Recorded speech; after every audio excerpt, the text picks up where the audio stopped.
आज आमे आपनको गोटे कहानी सुनाइबु जार नाम हेउची दुष्ट कुकुर। चलंतु कहानीटी आरंभ करिबा। दुष्ट कुकुर। आम परिवार रे 4 जण अछंती। मु चिंकू पछरे सबु आडे जाए। मोते चिंकूर जत्न नेबाकू पड़े। आपण देखंतु मु ताठारू बड़। बेले बेले चिंकू असावधान रुहे। घर को जगिबा मोर दायित्व।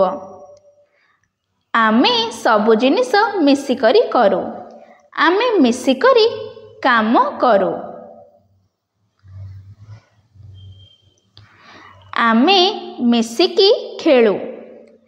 आमे मार गाली मध्य बांटी नेऊ।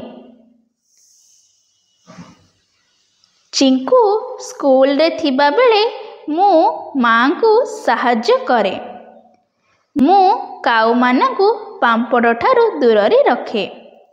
आजी चिंकू मो शिक्षक हेब। शेष रे मु किछि नुआ जिनिस शिखिबे। मु गोटिए भल कुकुर। मु बिलेई मानकू डराए नाही। तुमे चिंकूर सांग कि?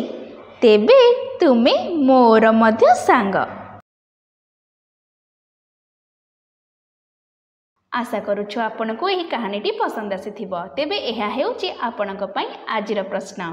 5टी गृहपालित पशुंग नाम एवं 5टी जंगली पशुंग नाम कही एहारे एक वीडियो प्रस्तुत करी आमको पठांतु।